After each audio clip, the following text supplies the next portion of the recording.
This is the Viltrox EF-R3. It's a focal reducing adapter that lets you mount Canon EF glass to Canon R mounts. It's also known as a speed booster. The appeal of this adapter is that it kind of acts like a magnifying glass inside your camera and gives you close to a full frame equivalent image on a 35mm or APS-C sensor. This makes it a great option for cameras like the Red Komodo, or in my case, the Canon C70. In this video, we're gonna put it through a few tests, see how it stands up in the real world, and figure out whether this is worth buying versus the Canon version at more than double the price. Before moving on, I wanted to let you know that this video is not sponsored, but Viltrox did send me this to review. They don't have any input on what I say about it. Everything in this video is my opinion, and Viltrox does not get to see the video before I release it. If you do decide that the Viltrox EF-R3 speed booster is for you, I've left two links in the description, one with Amazon and one with Viltrox. Feel free to use whichever one is cheaper. They're both affiliate links though, so a portion of the sale goes to support this channel without you having to pay anything extra. In fact, if you buy from Viltrox, make sure to use the code AJWilliamsMedia at checkout and you'll actually get a 10% discount off of your purchase. First, let's talk about build quality. The housing is made out of metal, the release lever is made out of a high quality plastic, it feels really nice and sturdy, heavy in your hand. The glass seems nice in there, it clicks into the camera really well. Overall, I'd give it about 10 for build quality. Next, I want to talk about vignetting, but first I think we need to talk about the way speed boosters work. And the way they work is by taking light that passes through a lens and shrinking the spread of that down to a smaller footprint. It's kind of like taking a magnifying glass out in the sun and putting it against some dry leaves. Not saying that I ever did that as a kid, but not saying that I didn't. What can I say? I was a curious kid. Anyway, if you've ever seen that done before, you know that light gets brighter as you reduce it to a more fine point. And because you can use a faster shutter speed with brighter light, that's why this kind of adapter is called a speed booster.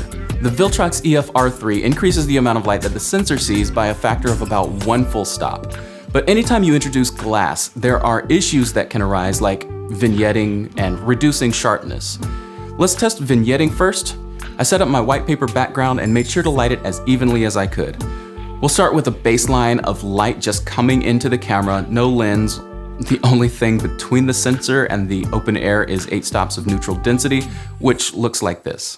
We can see here that there's not really much vignetting, but soon as we put on the speed booster, vignetting does appear, and in the side-by-side you can see that very clearly.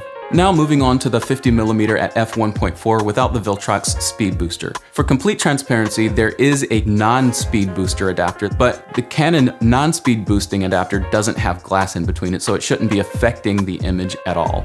And now the 50mm f1.4, but with the speed booster on. Here's what that looks like. I think the conclusion we should draw here is that the speed booster is going to add just a little bit of vignette to whatever vignette that your lens already has. 7 out of 10 for vignetting.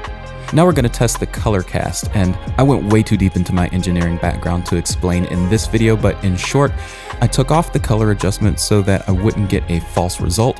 Then I took samples from these sections and averaged them out. And since magenta is in RGB code, full red and full blue without adding any green, I adjusted for green by adding +0.8 to the R, G, and B channels and came up with a color shift of just +1 red, which is really not a color shift at all. If you want to know exactly how I got to those numbers, I'd be more than happy to make a video explaining how I did it. Just let me know in the comments. But as far as color cast, this adapter gets a 10 out of 10 from me. Next, we need to test the sharpness. Luckily for me, the building next door has some really interesting brick patterns for me to test against. First, I'll test the lens through a regular EF to R adapter, no glass in between the lens and sensor.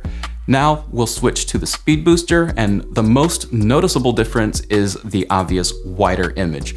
We could digitally zoom in, but that might not be a fair comparison because we might be introducing digital unsharpening due to the zoom in. So let's walk the camera a little bit closer and try to get a similar field of view to the non-speed boosted shot, and I think this is a much more comparable image. At 100%, I'm not seeing much of a difference, but at 300%, I do see a little bit more sharpening on the right side than the left side, so I'd give this probably an 8 out of 10 on sharpness. But how does the Viltrox EF-R3 do in real life shooting? Well, I've actually been using this adapter for about a week now, and here are a few example shots that I took from the Mississippi Gulf Coast Marathon. Shooting in this situation brings up a ton of challenges. How does the adapter translate information? How does it autofocus? Is the aperture communication accurate? I'm pleased to say that with the Canon 50mm f1.4, it worked like a charm. No issues with autofocus. In fact, I can't say for sure, but it seems like the autofocus isn't reducing on the Canon C70 like it does with the Canon version, which is surprising for me. I didn't experience any aperture breathing like some other creators have, and I haven't had any dropped data. Viltrox has been very open about which lenses are compatible and the known issues with lenses that aren't. Overall, my experience with the Viltrox EF-R3 speed booster has been nothing but good, 10 out of 10. This adapter is 100% gonna live on my Canon C70 when I use full frame glass. In fact, you may have noticed some extra sauce in this video, and that's because I'm using the 50mm f1.4 with the Viltrox speed booster right now. That's just my experience though. It works with my style of run and gun shooting with native compatible lenses. If you're doing more high-end cinematography, or you're using it on set with a focus puller, or maybe you're using third-party lenses or vintage lenses, you may have some other issues to consider. Justin Phillips made a video highlighting those issues and did a fantastic job explaining. So if you need more information than I can give you in this video, go check out his video.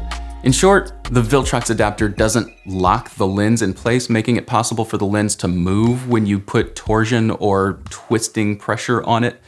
That means that when you focus a cinema lens or a vintage lens, you could run into an issue where the image actually moves a bit due to the twisting that happens. Again, Justin did a very good job explaining this, so go watch his video. Note that he used a Red Komodo in his video, so if you're looking at this video to see if it works on your Komodo, then that's also a great video to check out. Okay, overall thoughts. At $268 US, the Viltrox EF-R3 speed booster is an incredible value. If you have a Canon C70, Red Komodo, or you just want to increase the field of view when you're taking 4K footage with the Canon R, this is definitely worth at least checking out. It's already compatible with some of the most popular full-frame glass that Canon makes, and the list keeps growing, and including third-party lenses as well. Another cool feature that I almost forgot to mention is this micro USB port, which will allow firmware updates. That's super important because when Canon or Red updates their firmware, it can cause issues with third-party devices like this. But with this, we'll be able to update as Viltrox releases updates, and it should be fine. Like I mentioned earlier, the Viltrox EF-R3 is priced at $268 US on the Viltrox website, which is less than half of what Canon is asking for their version. I can't speak to how the Viltrox adapter performs compared to the Canon adapter yet, but I do have a Canon speed booster that just came in, and I will be making a comparison video for that, so make sure you're subscribed so you don't miss that video. Thanks for watching all the way to the end. Don't forget to hit the like button, it really helps a ton. See you next time.